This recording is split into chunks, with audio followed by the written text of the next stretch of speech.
Hello नमस्कार, मी प्रज्ञानीता मधुकर यादव तुमचं खूप खूप स्वागत करते माझ्या आजच्या व्हिडिओमध्ये. आणि हा व्हिडिओ खरं तर फेब्रुवारी महिन्यातला आहे. फेब्रुवारी महिन्यात 16 तारखेला माझा असतो वाढदिवस. पण त्या दरम्यान काही कारणास्तव मी जे काही व्हिडिओ शूट केले ते मी एडिट करून पोस्ट करायचे राहिले. तर आत्ता सध्या माझ्या फोनचं स्टोरेज ऑलमोस्ट या कंडिशनला आहे की मी आता ते डिलीट केलं पाहिजे. पण त्याआधी मला या सगळ्या मेमरीज पोस्ट करायच्या होत्या, म्हणून मी हे सगळे व्हिडिओज बनवते. म्हणजे इथून पुढचे जे सिरीज ऑफ व्हिडिओज येतील ते सगळे दादाच्या लग्नाचे, माझ्या बर्थडेचे किंवा अजून मध्ये आधी काही घडलं, खेळवण असेल, गाणं असेल, या सगळ्याचे ते व्हिडिओ असतील. तर इथे दादा वहिनी मला सांगत होते, म्हणजे मी बाहेर होते, ते लोक मला घ्यायला आलते आणि मला सांगत होते की दादानं स्पेशल माझ्यासाठी पावभाजीचा बेत केलेला आहे. म्हणजे त्यानं स्वतः पावभाजी बनवली आहे. माझं असं बोलतं की भाई एवढे कष्ट, आणि मी खूप खुश होते त्या गोष्टीला घेऊन. मग त्याच्यानंतर आम्ही घरी गेलो. तर मी ना दादाचा बड्डे पण ऑलमोस्ट त्याच दरम्यान असतो फेबमध्ये. तर त्यावेळेसच मी म्हटलेलं की मला बिस्कॉफ केक खायचा आहे, बिकॉज बिस्कॉफ केक माझा अतिप्रचंड फेवरेट आहे. आणि ह्या लोकांनी माझ्या बड्डेला तोच आणला. पण मुद्दा असा झाला की त्याचं जे साईडचं प्लास्टिकचं कवर होतं ते निघालंच नाही. आणि माझं असं झालं होतं की का नाही निघालं. आणि मग तितक्यात मग स्पून आणून मला स्पूनने केक खायला लागला. त्याच्यानंतर हा बुके बघा, आम्ही दादाच्या बड्डेच्या वेळेस ट्राय करत होतो की तो बनेल बनेल बनेल, आणि तो बनलाच नव्हता. आणि माझ्या बड्डेला वहिनीनं तो बनवला. मी तो बघून इतकी खुश झालते. आणि इथे बघा किती असं पिंटरेस्ट वाईबवाला माझा बड्डे आम्ही सेलिब्रेट केला. त्याच्यानंतर मी काही फोटोज काढले त्या बुकेला आणि गिफ्टला घेऊन, जे या लोकांनी मला दिलं. त्याच्यानंतर मस्तपैकी आम्ही आमचा केक एन्जॉय केला आणि सोबतच पावभाजी आणि पुलाववर ताव मारला. आणि त्या दिवशी होती match, may be India Pakistan match होती. आणि आम्ही मस्तपैकी मॅच बघत बघत आमच्या सगळ्यांचं जेवण करून घेतलं. आता इथून पुढचा एक जो ब्लँक स्पेस तो यासाठी आहे, मी इथे व्हिडिओ टाकला होता ज्यावेळेस मी व्हिडिओ एडिट करायला घेतलेला. पण सध्याला तो व्हिडिओ फोनमधून माझ्याकडनं डिलीट झाला आहे. तर इथे तो व्हिडिओ होता ज्या व्हिडिओत कंपनीमध्ये ह्या सगळ्यांनी मिळून माझा जो छान बड्डे सेलिब्रेट केला. मी त्यावेळेस पण एवढी खुश झालते ना, एवढे भारी वाटलं मला. हे सगळे मस्तपैकी म्हणजे पूर्ण दिवस ह्यांचं तेच चाललेलं की मॅमचा बड्डे मॅमचा बड्डे. आणि ह्यांनी एवढे छान म्हणजे एवढं मस्त वाटलं ना मला यांनी जो बड्डे सेलिब्रेट केला. त्याच्यानंतर 3च्या दरम्यान ते आटोपलंच होतं. तितक्यात नेहाचा मला फोन आला की कुठे आहेस, काय करतेस करून. आणि देन मी गेली नेहासोबत बड्डे सेलिब्रेट करायला.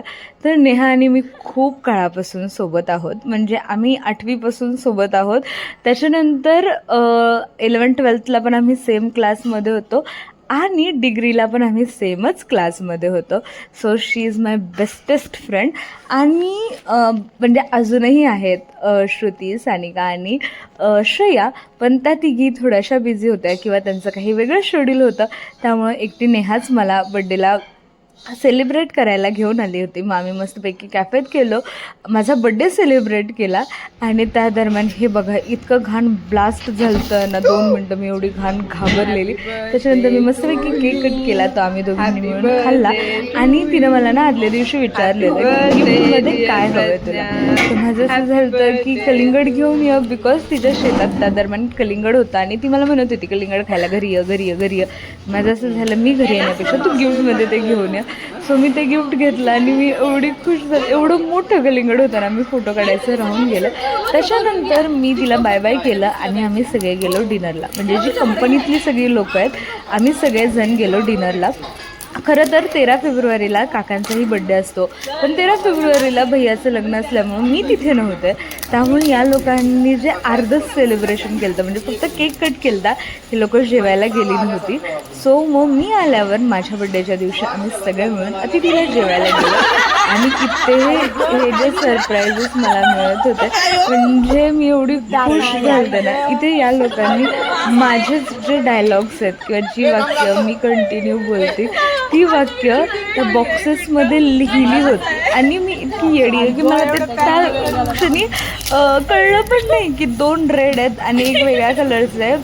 म्हणजे त्या एका वेगळ्यात काहीतरी वेगळं असेल आणि ह्यात पण मी एवढी सरप्रायझिंगली हॅपी होती ना. म्हणजे मोस्टली माझ्या बड्डेला जर मला कोणी विचारलं काय गिफ्ट हवं आहे, मोस्टली मी असं सांगते की मला एक व्हाईट कलरचं रोज किंवा असं हँड रिटन मोठं लेटर हवं आहे. आणि हे काइंड ऑफ काय असं थोडंसं एफर्ट्स देऊन डोकं लावून केलेल्या गोष्टी होत्या. सो मी एवढी खुश झालते ते बघून.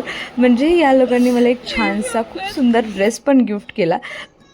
पण तो ड्रेस बघून मी जेवढी खुश झाली नसेल त्यापेक्षा जास्त खुश मी ह्या सगळ्या गोष्टींनी झालते की त्यांनी 3-3 बॉक्स घेतले, त्यात माझीच वाक्य लिहिली आणि मी फारदा काही माझी ठरलेली वाक्यात ती बोलते. सो हे बघून मी अतिप्रचंड खुश झाली. या लोकांनी मला मस्त असा मेहंदी कलरचा एक काइंड ऑफ अफगाणी सूट म्हणतो तशा टाईपचा ड्रेस मला गिफ्ट केला होता.